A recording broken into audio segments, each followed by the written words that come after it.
اعوذ باللہ من الشیطان الرجیم بسم اللہ الرحمن الرحیم رب اشرح لی صدری ویسر لی امری واحلل عقدۃ من لسانی یفقہوا قولی۔ میرے فیملی چینل کے تمام مہربان دوستوں کو جو دنیا کے کسی بھی کونے میں بستے ہوں، چاہے وہ میرے سبسکرائبر ہوں یا نان سبسکرائبر ہوں اور مجھے سنتے ہیں، ان سب کو میری طرف سے السلام علیکم ورحمۃ اللہ وبرکاتہ اور خوش آمدید۔ سب سے پہلے گزارش کرتا ہوں میں آپ سے اور آپ کا شکریہ ادا کرتا ہوں کہ آپ میں سے ہمارے زین صاحب نے یا حسن صاحب نے کہا کہ آپ کے پروگرام جتنے بھی بڑے ہوں تو ہم سنتے ہیں، اور ایک دوسرے ہمارے فیملی ممبر ہیں، انہوں نے بھی کہا کہ آپ کے جتنے بھی بڑے پروگرام ہوتے ہیں تو ہم ان کو سنتے ہیں۔ میں نہایت ممنون خاطر ہوں آپ لوگوں کا، لیکن کچھ فیملی ممبرس ایسے ہوتے ہیں کہ جو جاگتے رہتے ہیں اور اس میں سے اکثریت جو ہے نا وہ سو جاتی ہے۔ پھر وہ جب دیکھتے ہیں نا کہ اتنا ٹائم رہ گیا ہے یا اتنا ٹائم ہے اس میں، تو وہ اس کو کھولنے کی زحمت گوارا نہیں کرتے ہیں۔ ساتھ ہی ساتھ میری آپ لوگوں سے گزارش یہ ہے کہ جو لوگ سنتے ہیں، اگر انہیں میرا پروگرام اچھا لگتا ہے تو اسے لائک بھی کر دیا کریں، اور چاہیں تو سبسکرائب کر دیں، نہ کریں تب بھی آپ لوگوں کی اپنی ول ہے، اپنی خواہش ہے۔ اب ہم نے کچھ نہیں کہنا، آپ کا اپنا فیملی چینل ہے، چاہیں تو چلائیں چاہے تو نہ چلائیں، ہم نے بولتے رہنا ہے۔ تو اس سے پہلے کہ بھئی آپ کے سوالات کا جواب دیا جائے کہ کیسے پتہ چلے کہ اللہ ہم سے راضی ہے، نبوت اور امامت میں فرق کیا ہے، بڑھاپے میں بھی دولت کام آ جاتی ہے، الف لام میم کا مطلب کیا ہے، جن علماء نے امت کو اکٹھا کرنا تھا، اور امامت کا انکار کرنے کا معاملہ، ان سوالات کا تعلق ہے، تو اس کا جواب انشاءاللہ میں پروگرام کے آخر میں دوں گا۔ اس سے پہلے کہ ہمارے اصول دین میں سے ہمارا 3 کا تذکرہ ہو چکا تھا، توحید کا ہو چکا تھا، عدل کا ہو چکا، نبوت کا ہو چکا، آج امامت کی باری ہے۔ اور یہ ہمارے ان عقائد میں سے ہے، ان اصول دین میں سے کہ جو دین کی جڑیں ہیں، جن میں کسی تقلید کی ضرورت نہیں ہوتی۔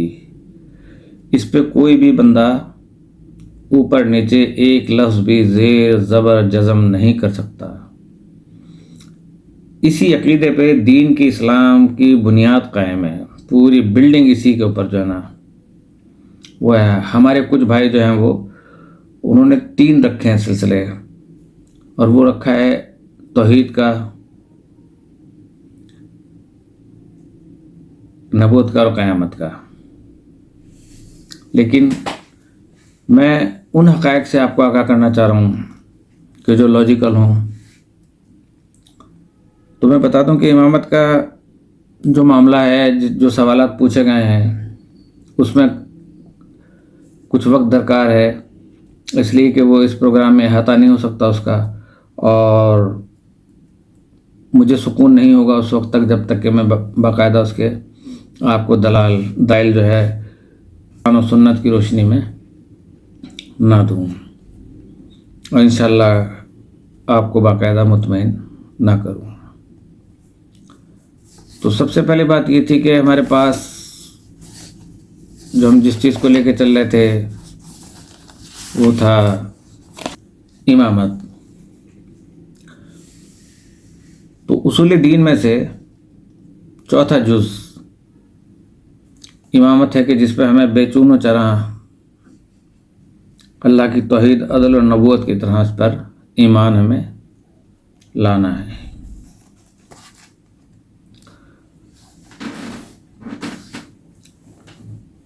تو امامت اصول دین میں سے ایک اصل ہے، اور اس کا اعتقاد رکھے بغیر ایمان مکمل نہیں ہوتا۔ اور اس سلسلے میں آبا و اجداد، اہل خانہ اور تربیت کرنے والوں کی تقلید جائز نہیں۔ تقلید کسے کہتے ہیں؟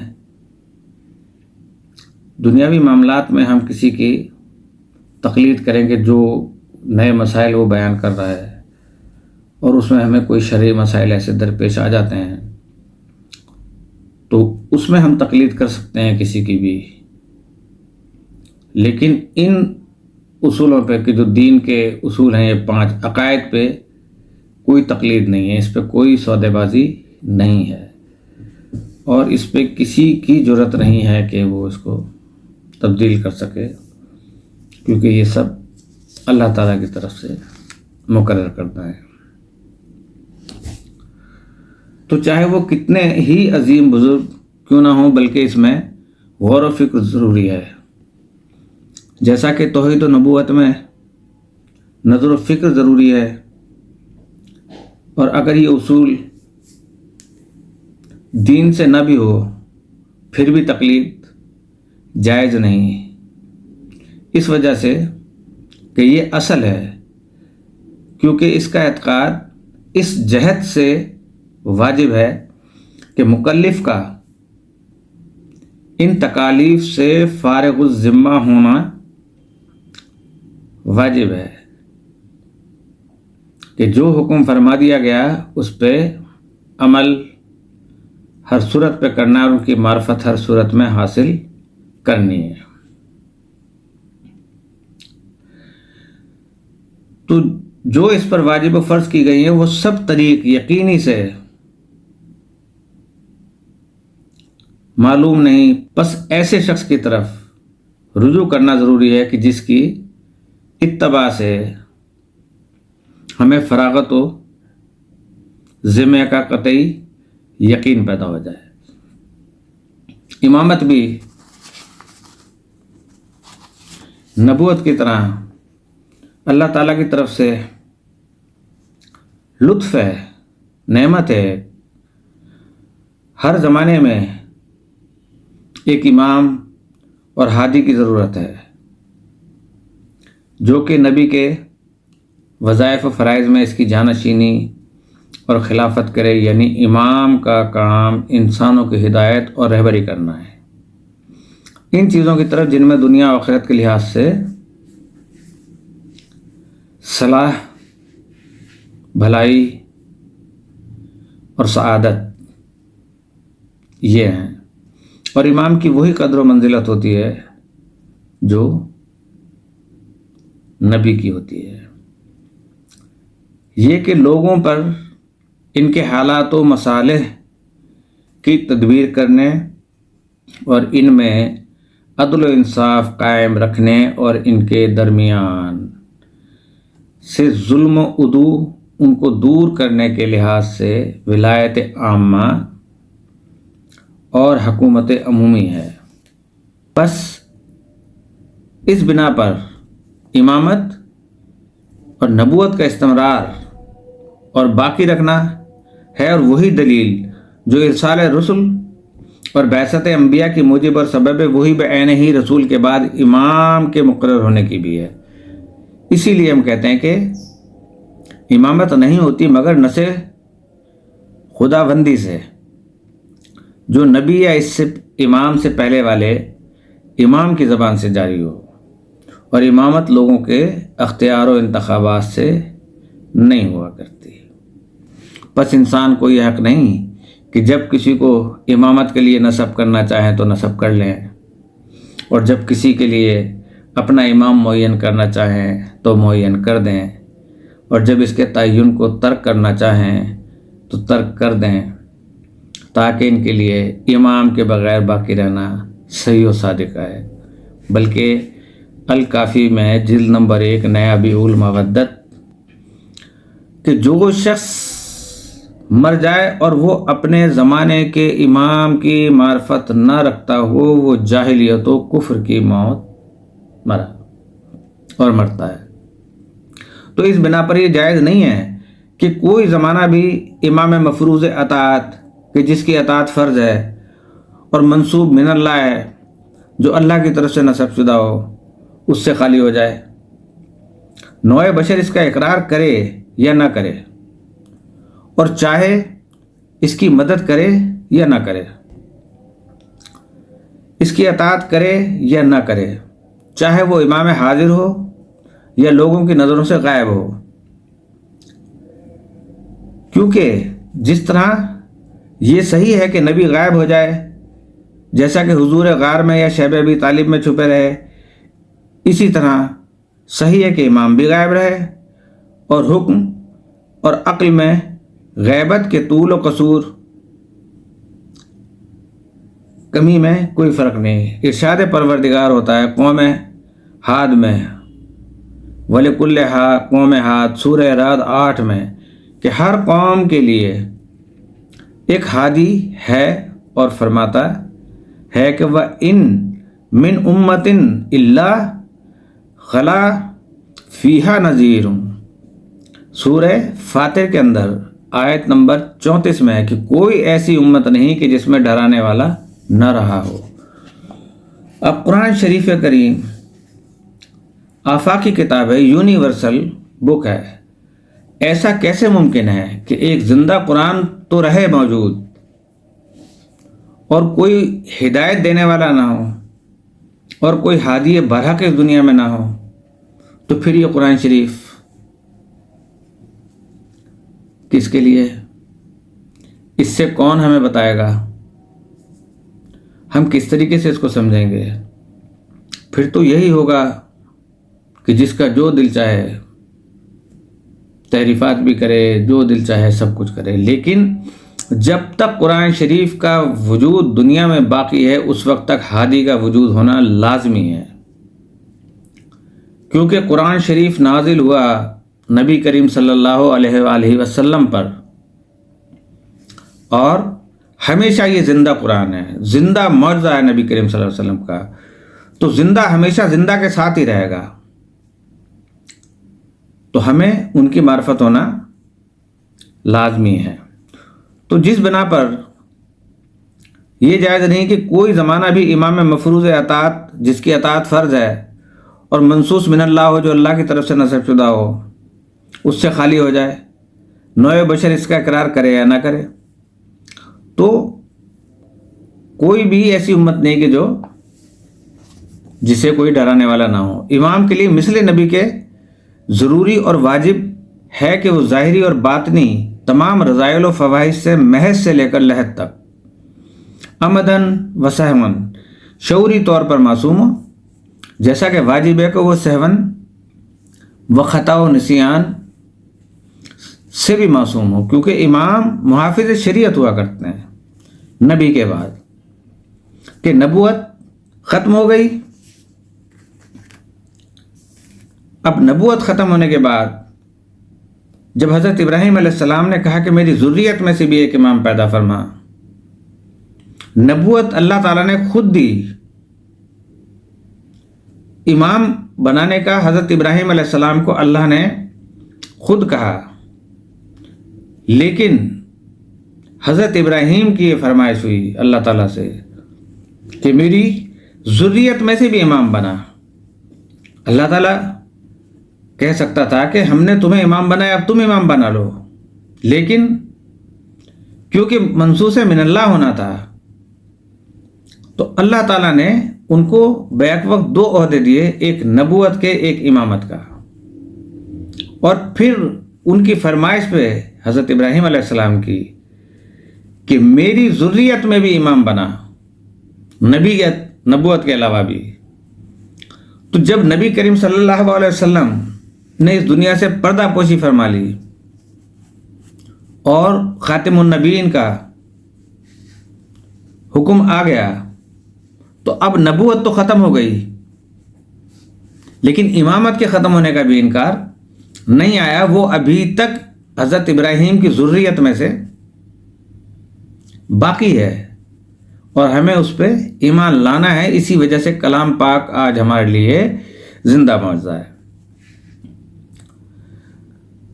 تو جو دلیل ہمارے لیے مختصی ہے کہ ہم عصمت انبیاء کا اعتقاد رکھیں، وہی بیان ہی تقاضا کرتی ہے کہ ہم ائمہ کی عصمت کا اعتقاد بھی رکھیں بغیر کسی فرق و تفاوت کے۔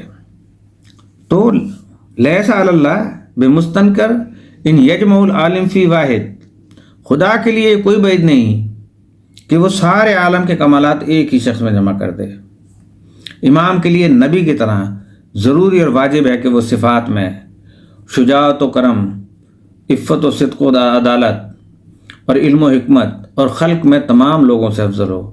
جو دلیل نبی میں ہے وہی بعین ہی امام میں بھی، اور یہ بات بھی واضح طور پر نبی اکرم صلی اللہ علیہ وسلم کی طرح تاریخ ائمہ علیہ السلام میں ظاہر ہوتی ہے کہ انہوں نے نہ کسی سے تربیت حاصل کی، نہ ہی کسی معلم کے سامنے اپنے زمانہ طفولیت سے لے کر سن رشد تک،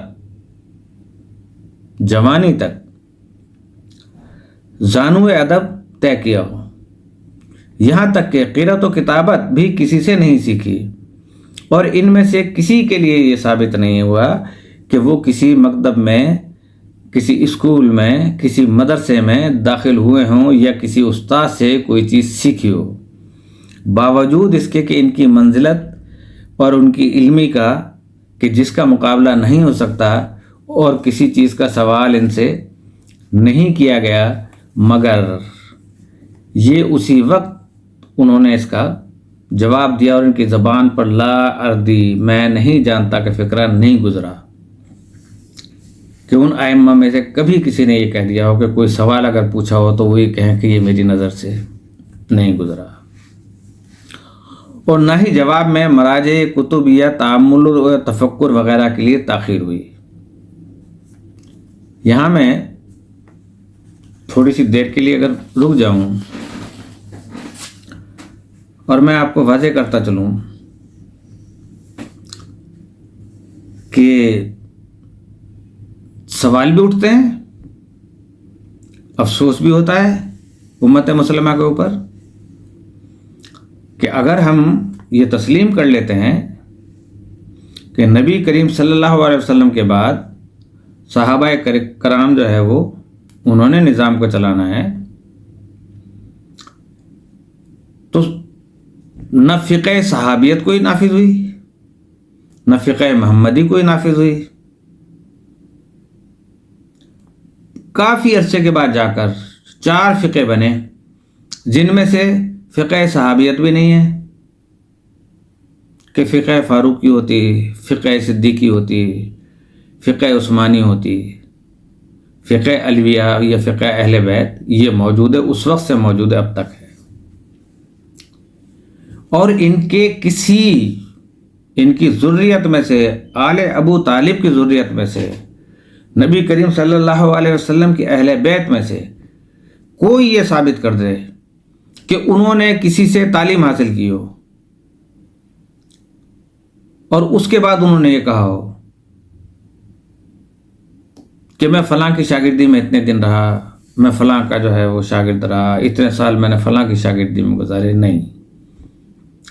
ہر امام نے یہی کہا کہ میں نے اپنے والد سے، انہوں نے اپنے والد سے، اور آخر میں آ کے سلسلہ ختم ہوتا ہے نبی کریم صلی اللہ علیہ وسلم پر، کہ نبی صلی اللہ علیہ وسلم سے اور اس کے بعد اللہ تک رستی جاتی ہے۔ اسی لیے کہا وَاعْتَصِمُوا بِحَبْلِ اللَّهِ جَمِيعًا وَلَا تَفَرَّقُوا، یہ اس میں جواب آ جائے گا ان کا کہ وہ مولوی کہاں سے انہوں نے رسی کو ہی نہیں پکڑا کلام پاک کی، تو انہوں نے اکٹھے کیا کروانا تھا لوگوں کو، انہوں نے تو فرقہ واریت ہی پھیلانی تھی نا۔ تو اب وہ آج تک اس کے بعد جو فقہ بنے، فقہ حنفی، فقہ شافعی، فقہ مالکی، فقہ حنبلی۔ اب میں سوال یہ کرنا چاہتا ہوں کہ فقہ اور شریعت محمدی کہاں ہیں؟ وہ کہاں چلی گئی؟ ان کے وارث کون ہیں؟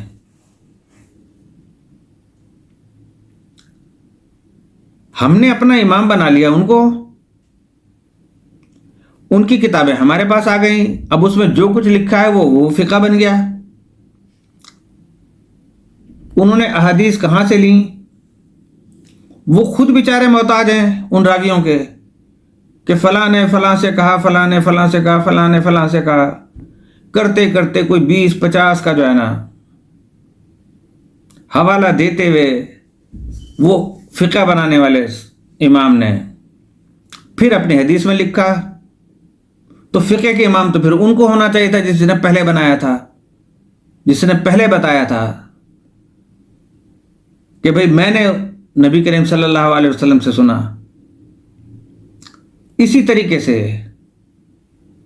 چاروں اماموں نے، اور چاروں امام کسی نہ کسی کے شاگرد رہے۔ اب استاد کامل تھا یا نہیں تھا؟ اگر تھا تو ان سے کتنا کسب فیض حاصل کیا، ان سے کتنا سیکھا؟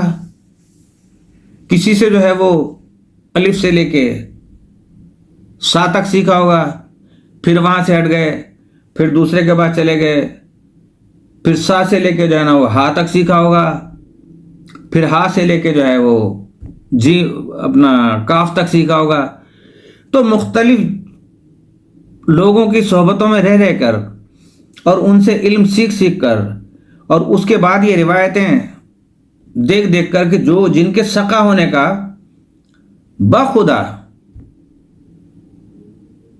رب ذوالجلال کی قسم میں آپ سے کھا کر کہتا ہوں کہ 18,000 یا 22,000 احادیث ایسی ہیں کہ جو ائمہ علیہم الصلاۃ والسلام یعنی آل نبی سے منسوب ہیں، کہ جو احادیث کی کتابوں میں ہیں، ان کو اس میں سے نکال دیں، صحاح ستہ کی کتابوں میں سے تو کچھ نہیں بچتا، کوئی میٹر نہیں بچتا کہ جس سے آپ سیکھ سکیں۔ جو میٹر بچے گا وہ ایسا ہوگا کہ جب میں انشاءاللہ آپ کو وہ احادیث کی بکس اور ان کے ریفرنسز اور وہ چیز دکھاؤں گا تو آپ حیران ہو جائیں گے کہ یہ کیا چیز ہے۔ تو اب ہم نے تو 4 فقہ نبی کو بھی چھوڑ دیا، رسول کو بھی چھوڑ دیا، امام کو بھی چھوڑ دیا، اور پھر فقہ حنفی میں بھی 2 بن گئے، ایک اہل دیوبند بن گئے انڈیا کے، ایک بریلوی بن گئے انڈیا کے۔ اہل حدیث کسی کو مانتے ہی نہیں ہیں۔ اسی طریقے سے اور دیگر مذاہب بنتے چلے گئے۔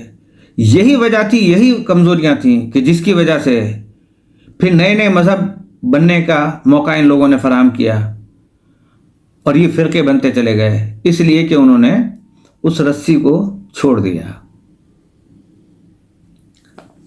تو نبی اکرم صلی اللہ علیہ وسلم نے اپنے خلیفہ اور اپنے بعد کی ساری مخلوق پر امام کے لیے نص کی تھی، بتایا تھا کہ پس آپ نے اپنا چچا زاد بھائی علی بن ابی طالب کو کئی مقامات پر مومنین کا امیر اور وحی کا امین اور ساری مخلوق کے لیے امام معین کیا تھا، اور انہیں نصب کیا اور مومنین پر امارت کی کہ ان کے لیے غدیر کے دن بیعت لی۔ پس فرمایا تھا، پھر بھی دکھ ہوتا ہے کہ پھر معنی عجیب نکالتے ہیں یہ لوگ۔ اللہ پاک کو تو چاہیے تھا کہ قرآن شریف کے نازل کرنے سے پہلے، نعوذ باللہ من ذالک، پہلے لغت بناتا ہے ان لوگوں کے لیے کہ پہلے میں لغت بھیج رہا ہوں بھائی، اس کے بعد آپ جو ہے نا قرآن شریف کی صحیح تشریح کر سکو گے۔ ربانی کلام، آفاقی کلام، اس کی کیا میننگ تھی ان کو تلاش کرنے کے بجائے انہوں نے موجودہ دور کے اور اس دور کے جاہل عرب جو تھے وہ کون سی عربی اس وقت بولا کرتے تھے، اس کی لغت تیار کر لی اور اس سے قرآن شریف کو میننگز نکالتے ہیں۔ کتنا بڑا ظلم ہے کلام پاک کے ساتھ، اور جس پہ نازل کیا گیا اس کے ساتھ کتنا بڑا ظلم ہے۔ ہم کتنا گناہ کر جاتے ہیں غیر ارادی طور پر۔ تو اس وقت وہ بیعت لی تھی اور فرمایا تھا کہ الا من کنت مولاہ فہذا علی مولاہ اللہم والمن ولادہ وعاد من عادہ وانصر من نصرہ اغزل من خزلہ وادرک الحق ماہو کیف مدار۔ یاد رکھو، جس کا یہ تو وہ حدیث ہے نا، میں نے بتایا نا کہ 18 سے 12,000 حدیثیں، 18 سے 22,000 حدیثیں ان کتابوں میں موجود ہیں، انہی میں یہ موجود ہے حدیث کہ حق کو اللہ تعالیٰ ظاہر کر کے رہتا ہے۔ توریت بدل گئی، زبور بدل گیا، لیکن اللہ تعالیٰ نے ارشاد فرمایا تھا کہ کتنی بھی یہ تحریف کر لیں، لیکن نبی کریم صلی اللہ علیہ وسلم اور ان کی آل کا ذکر اس میں محفوظ رہے گا، اور وہ آج بھی اس میں محفوظ ہے، کوئی نہیں مٹا سکا۔ کہ یاد رکھو جس کا میں مولا و حاکم ہوں اور اس کا یہ علی مولا و حاکم ہے، خدایا دوست رکھ۔ اتنی دعا نبی کریم صلی اللہ علیہ وسلم فرما رہے ہیں اللہ تعالیٰ سے۔ ادھر حضرت ابراہیم نے دعا مانگی تھی کہ میری ذریت میں سے امام بنانا، تو اللہ نے قبول کی۔ یہاں پہ ہمارے آخری رسول خاتم الانبیاء یہ دعا فرما رہے ہیں کہ خدایا دوست رکھ اسے جو علی کو دوست رکھے، اور دشمن رکھ اسے جو علی سے دشمنی رکھے، اور مدد کر اس کی جو اس کی مدد کرے، اور چھوڑ دے اس کو جو اسے چھوڑ دے، اور حق کو ادھر پھیر جس طرف یہ پھیرے۔ اب آپ مجھے بتائیے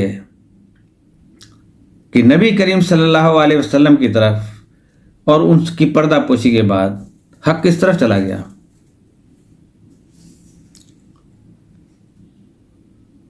حق تو علی کے ساتھ تھا، جہاں علی جاتے حق بھی پھر جاتا تھا۔ یہ تازہ ترین بات تھی، زیادہ ٹائم نہیں گزرا تھا، اور ان کی پردہ پوشی کے دن قریب تھے، اور حجت الوداع کے موقع پر اللہ تعالیٰ نے نبی کو حکم دیا بلغ ما انزل علیک کا، آج تبلیغ کر دو کہ جو ہم نے تمہیں حکم دیا تھا۔ اگر تم نے یہ نہیں کیا تو سمجھو کہ تم نے رسالت کا کوئی کام انجام نہیں دیا۔ اس وقت عہدے سے مخاطب کیا۔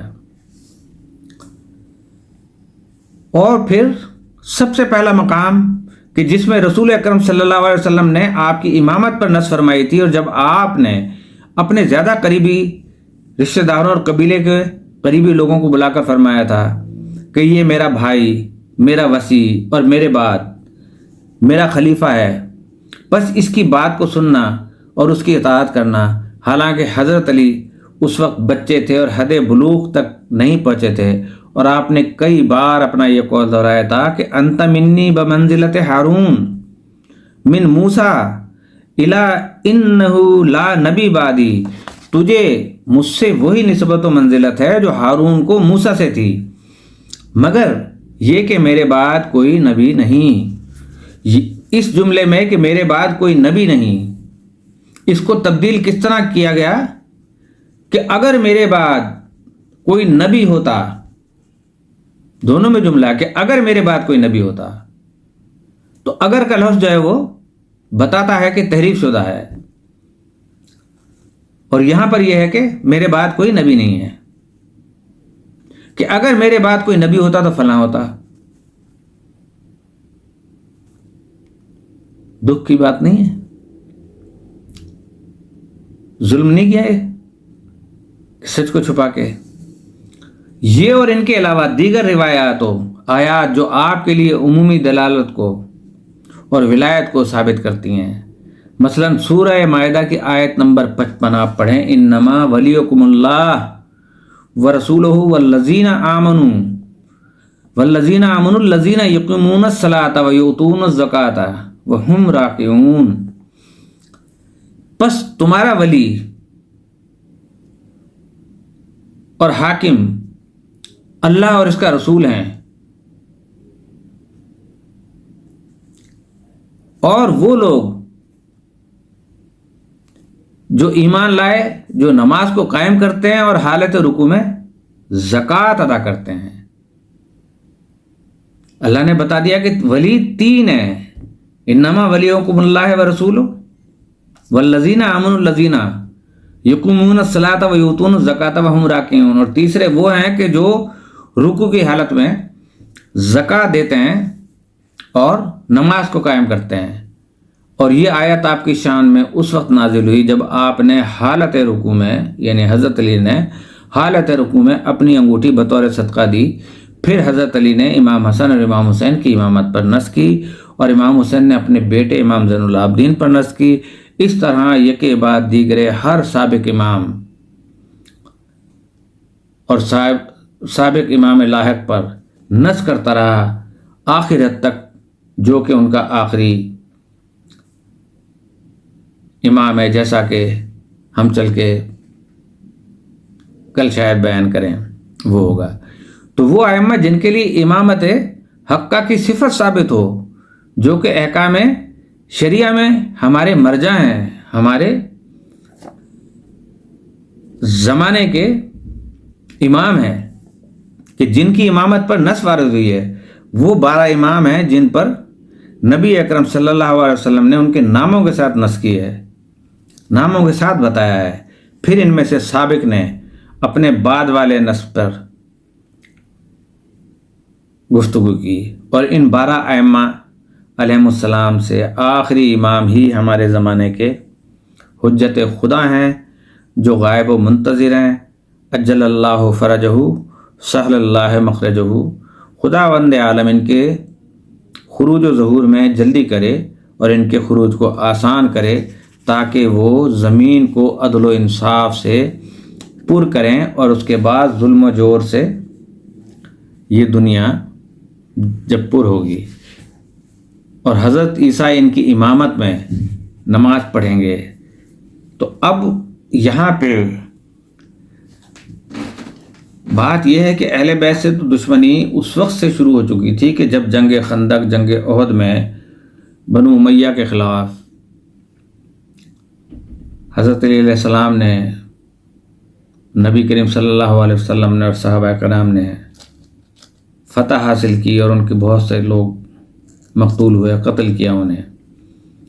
تو انہوں نے کربلا کا جب واقعہ ہوا تو انہوں نے کہا کہ ہم نے جنگ و احد کے اپنے شہداء کا بدلہ آج ہم نے لے لیا، یعنی نہ کل ایمان لے کر آئے تھے وہ، نہ بعد میں لے کر آئے تھے۔ تو امامت پہ انشاءاللہ کل بھی گفتگو جاری رہے گی۔ جلدی میں آپ کو جو ہے جواب دے دوں، سمجھ لیجیے گا آپ خود ہی۔ بڑے مشکل سوال پوچھے ہیں، زین علی کاظمی صاحب ہیں اور ہمارے حسن صاحب ہیں۔ بھائی اتنے مشکل سوال نہ پوچھا کریں، اس میں بڑی ڈیٹیل چاہیے ہوتی ہے۔ بہرحال پوچھیں، میں جواب دوں گا انشاءاللہ۔ اچھا، اس بات کا کیسے پتہ چلے کہ اللہ ہم سے راضی ہے؟ یہ سوال کیا گیا۔ آپ نے کبھی دیکھا کہ نماز کے لیے فرمایا گیا ہے کلام پاک میں کہ نیکی کا حکم دیتی ہے، برائی سے روکتی ہے؟ اگر آپ کی نماز نیکی کا حکم دے، برائی سے روکے، اور نماز پڑھنے کے بعد آپ کے دل میں روحانیت محسوس ہو، سکون محسوس ہو، تو آپ خود سمجھ لیں کہ آپ کو اللہ آپ سے راضی ہے۔ فرض کریں کہ آپ کہیں روڈ پہ جا رہے ہیں یا کسی ہوٹل پہ بیٹھے ہوئے بہت اچھا کھانا کھا رہے ہیں، اور ایک غریب آتا ہے، وہ کہتا ہے کہ مجھے بھی کھانا کھلا دیں۔ آپ کیا کہتے ہیں؟ بیرے کو بلا کے، ویٹر کو بلا کے کہتے ہیں کہ اس کو یہ چیزیں لا کے دیں۔ اگرچہ آپ جانے والے ہوتے ہیں، لیکن آپ بیٹھے ہوتے ہیں کہ اسے ٹین پیک بھی دیں، کولڈ ڈرنک بھی دیں، روسٹ بھی دیں، ساری چیزیں آپ نے اس کو دیں۔ اب آپ اس کو کھاتے ہوئے، بیٹھے ہوئے، دیکھتے ہوئے آپ کا من اندر ہی اندر جو ہے نا سکون حاصل کر رہا ہے، خوشی حاصل کر رہا ہے۔ اس خوشی کا احساس کا کوئی نام نہیں ہے، نہ کوئی نام دیا جا سکتا ہے۔ جب وہ کھا کے جانے لگتا ہے اور آپ سے کہتا ہے شکریہ، آپ کہتے ہیں کوئی بات نہیں بھائی، آپ کا یہ حصہ تھا ہمارے حصے میں سے۔ آپ یقین کریں کہ وہ جب چلا جائے گا، آپ کا دل خوشی سے اندر سے گواہی دے رہا ہوگا کہ مجھ سے کوئی ایسا کام ہوا ہے، دل اتنا میرا مطمئن ہے۔ کسی کو آپ راستہ دکھا دیں پیدل چل کے کہ بھئی فلاں کے گھر تک پہنچا دیا، آپ واپس آئیں گے، دل میں آپ کو خود ہی خوشی ایک محسوس ہو رہی ہوگی، روحانی خوشی۔ تو یہ روحانی خوشی کہاں سے پیدا ہو رہی ہے؟ یہ اللہ کی طرف سے آپ کے اندر ایک چیز آ رہی ہے کہ آپ نے جو عمل کیا ہے وہ مجھے قبول ہے اور میں اس سے راضی ہوں۔ لہٰذا یہ تو بہت آسان کام ہے، آپ لوگوں کی مدد کرتے رہو اور نماز اس طریقے سے پڑھیں کہ جب پڑھ چکے ہیں تو آپ کو وہ روحانی خوشی حاصل ہو، تو سمجھ لیں کہ اللہ راضی ہے آپ سے۔ اللہ کے جتنے بندوں کو ستائیں گے آپ، اتنا ہی سمجھ لیں کہ اللہ آپ سے راضی نہیں ہے۔ برے صغیر کے دور میں اولیاء اللہ تھے، آج کے دور میں کہاں ملیں گے؟ کوئی دور ایسا نہیں ہے، کوئی شہر ایسا نہیں ہے کہ جہاں اللہ تعالیٰ نے اپنا کوئی ولی مقرر نہ کیا ہو، چاہے ہم اسے جانتے ہوں یا نہ جانتے ہوں۔ لیکن وہ ہمیں جانتا ہے. پورے دفتر کے دفتر ان کے پاس چلتے ہیں کہ آج کیا ہونا ہے شہر میں، آج کیا نہیں ہونا ہے، کیا فیصلے ہونے ہیں، کون سے فیصلے نہیں ہونے ہیں. یہ سب بحکم خدا ان تک الہام ہوتا ہے. لیکن وہ اس لیے نہیں ہوتے کہ لوگ ان کے پیچھے لگ جائیں اور وہ کہیں کہ جی ہمارے لیے دعا کر دیں، ہمارے لیے دعا کر دیں، تو وہ اپنا کام انجام نہیں دے سکتے. اولیاء اللہ کو وہی پہچان سکتا ہے کہ جس کی نظر اس قابل ہو، تو یقینی طور پہ وہ ان کو نظر آ جائیں گے اور سامنے آ جائیں گے اور زیادہ آپ سے بات نہیں کریں گے. دوسرا تھا کہ نبوت اور امامت میں کیا فرق ہے. نبوت اور امامت میں یہ فرق ہے کہ نبوت جب خاتم النبیین کی آیت نازل ہوئی کہ ہم نے آج سے نبوت کا باب بند کر دیا ہے، اور امامت کا سلسلہ شروع ہوا تا قیام قیامت، جب تک کلام پاک ہے. کہتے ہیں نا کہ قیامت جب آئے گی تو قرآن شریف کے حروف مٹ جائیں گے. یہ ابھی تک سلامت ہیں. اس کا مقصد ہے کہ کوئی نہ کوئی اس کا وارث ابھی موجود ہے دنیا کے اندر. تو نبوت ختم ہو گئی، اور نبوت سے کے ختم ہونے کے بعد قیامت تک کا دور جو ہے وہ امامت کے حوالے ہے. اور اس میں جو ہے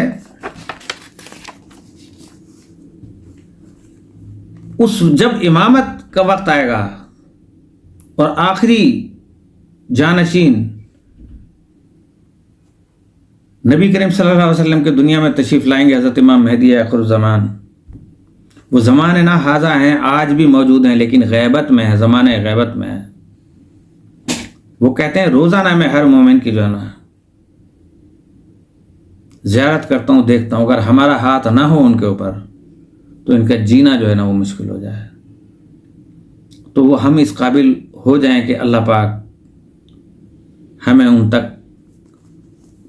ذریعہ بنائے، اور ہم ان کی، اور ہم دیکھتے ضرور ہیں سارا دن میں، لیکن ہم پہچان نہیں پاتے. یہ امام کی پہچان ہے. تو یہ فرق ہے نبوت میں اور امامت میں کہ امامت اب بھی چل رہی ہے، نبوت کا باب بند ہو چکا ہے. اچھا، اس کے بعد پوچھا کہ بڑھاپے میں بھی دولت کام آ جاتی ہے اگر رزق، تو کیوں نہیں آئے گی؟ بڑھاپے میں بھی قائم آئے گی اگر رزق کے حلال میں سے ہے، جمع کی گئی ہے. تو بڑھاپے میں بندہ بیمار بھی ہوتا ہے. تو ابھی تو ہم لوگ جوانی میں ہیں نا، تو جب بڑھاپے میں آئیں جو دولت بچے تو تقسیم کر دیجیے گا، لائن میں ہمیں بھی لگا لیجیے گا. الف لام میم کا مطلب یہ وہ حروف مقطعات ہیں کہ جن میں اللہ تعالیٰ نے راز رکھے ہیں. یہ اولیاء اللہ، ائمہ علیہم الصلاۃ والسلام اور نبی کریم صلی اللہ علیہ وسلم کو، کہ اگر ان کو کھول کے بیان کر دیا جاتا تو لوگ شک و شبہات میں پڑ جاتے اور نبی کو اللہ سمجھنے لگتے، معبود سمجھنے لگتے. اور آج بھی جو ناقص العلم لوگ ہیں، جو تھوڑا بہت سمجھے تو انہوں نے اس قسم کے کہ علی کو اللہ بنا دیا، نعوذ باللہ من ذالک، رسول کو خدا کہہ دیا، نعوذ باللہ من ذالک. لیکن ان الفاظ کے پوشیدہ جو بھی حروف مقطعات ہیں، اس میں انشاءاللہ آپ سے گفتگو کی جائے گی بعد میں. تو جن علماء نے امت کو اکٹھا کرنا تھا، یہ تو علماء نے آج کے اکٹھا کرنا تھا. واعتصموا بحبل اللہ جمیعا ولا تفرقوا تو اس وقت نازل ہوئی تھی کہ جب نبی کریم صلی اللہ علیہ وسلم تھے، صحابہ کرام بھی تھے. تو اس وقت کسی نے رسی کو چھوڑا ہوگا تو یہ آیت نازل ہوئی نا. تو کون سی رسی تھی وہ؟ اس کی نصیحت فرمائی کہ انی تارکم فیکم الثقلین کتاب اللہ و اطرتی، کہ میری اطرت اور کتاب کو ایک رسی کی طرح سے پکڑ لو. اگر اس کو پکڑ لیا تم نے تو کبھی گمراہ نہیں ہوگے، اور قیامت میں حوض کوثر پہ مجھ سے ملاقات کرو گے. لیکن ہم نے رسول کی آنکھیں بند کرتے ہی اس رسی کو چھوڑ دیا. تو آج کے علماء کو کیا کرنا تھا پھر؟ ہم نے آج کے علماء انہی پہ چل رہے ہیں نا. وہ جو دین لے رہے ہیں امام اعظم ابو حنیفہ سے لے رہے ہیں، وہ دین لے رہے ہیں امام شافعی سے لے رہے ہیں، وہ دین لے رہے ہیں امام حنبل سے لے رہے ہیں، وہ دین لے رہے ہیں امام مالک سے لے رہے ہیں۔ امام مالک جس سے دین لے رہے ہیں اس سے دین یہ نہیں لے رہے ہیں۔ امام اعظم ابو حنیفہ جن سے دین لیا ہے ان سے دین نہیں لے رہے ہیں، امام ابو حنیفہ سے لے رہے ہیں۔ اور پھر فقہ حنفی، ایک نئے 4 فقہ ایجاد کر دیے، تو ادھر ہی تفرقہ ہو گیا۔ تو اور پھر یہ 4 فقہ بھی بننے کی کیا ضرورت تھی جب چاروں کو مانا جاتا ہے، چاروں ائمہ اربعہ ہیں، لیکن وہاں جو 12 ہیں وہ تو سب کے سب یک زبان ہیں، ان میں کوئی تفرقہ نہیں پایا جاتا کہ کسی امام نے جو پہلے کہا ہو آخری امام نے اس کا انکار کر دیا ہو، ایسا نہیں ہے۔ تو کیا ہے کہ امامت کا انکار کرنے کا معاملہ اللہ کے ہاں کیسا ہے؟ حسن علی صاحب فرماتے ہیں، وہ میں نے آپ کو سب کچھ بیان کر دیا کہ توحید، عدل، نبوت، امامت اور قیامت یہ ہمارے عقیدے کا حصہ ہیں، ان میں سے کسی ایک کا انکار چاروں سے انکار ہے اور وہ دین سے خارج ہے۔ اب میں آپ کے سوال ہی اتنے تفصیل طلب ہوتے ہیں کہ تشنیگی رہ جاتی ہے پھر بھی اس میں سے۔ اب تعویذ پہ مجھے یاد آ گیا تھا، اس دن مجھے یاد تھا کہ مجھے بہت کچھ کہنا تھا، تو میں آپ کو بتاؤں تعویذ، اس سے بڑا کوئی تعویذ ہے؟ اس سے بڑا کوئی تعویذ ہے؟ اس پہ تو بہت ایمان ہے لوگوں کا۔ اگر یہ ہوگا تو دنیا کے کسی بھی جگہ گھومتے پھریں گے کہ ہمیں کوئی فکر نہیں ہے، کوئی پرواہ نہیں ہے، لیکن جہاں اللہ کا کلام لکھا ہوگا کتاب کسی پیپر پہ، تو وہ جو ہے شرک ہو جائے گا، یہ رکھنا جائز ہو جائے گا۔ تو اسی طریقے سے نبی کریم صلی اللہ علیہ وسلم کی جتنی تحریریں تھیں، ایک دفعہ حضرت عبداللہ ابن عمر اور حضرت امام حسین کھیل رہے تھے، کھیلتے کھیلتے کچھ تھوڑی سی تلخ کلامی ہوئی اور انہوں نے حضرت عمر کے صاحبزادے سے کہا کہ جاؤ جاؤ تم ہمارے نوکر ہو، تم ہمارے غلام ہو۔ وہ ناراض ہو کے سیدھا حضرت عمر فاروق کے پاس پہنچا اور کہا کہ بابا آج حسین نے مجھے ایسے سے کہا ہے۔ کہا کہ تم صحیح کہہ رہے ہو؟ کہا کہ جی۔ انہوں نے کہا آؤ میرے ساتھ۔ بیٹا خوش ہوا اور کہا کہ آج جو ہے نا وہ بابا بدلہ لیں گے ان سے۔ وہاں جا کے اپنے ساتھ ایک کاغذ لے گئے، ایک پینسل لے گئے اور جا کے امام حسین سے ارشاد فرمایا کہ کیا میرا بیٹا صحیح کہہ رہا ہے؟ تم نے یہ کہا تھا کہ تم ہمارے غلام ہو، تم ہمارے نوکر ہو۔ امام حسین نے کہا جی میں نے کہا تھا۔ کہا کہ اس پہ لکھ دو کاغذ پہ تاکہ سند رہے۔ حضرت امام حسین نے کاغذ پہ لکھ دیا، گھر آیا، اپنے بیٹے سے کہا جب میں مر جاؤں تو میرے قبر کے اوپر، کفن کے اوپر جو ہے نا یہ تحریر لکھ دینا، یہ تحریر وہاں پہ رکھ دینا، یہ میری بخشش کا سبب بنے گی۔ اور کون سا تعویذ آپ کہتے ہیں بھائی؟ ٹھیک ہے، وما علینا الا البلاغ المبین۔ اجازت چاہتا ہوں دعاؤں کے ساتھ، اور دعاؤں کا طالب بھی ہوں۔ بہت ٹائم ہو گیا ہے۔ السلام علیکم ورحمۃ اللہ وبرکاتہ۔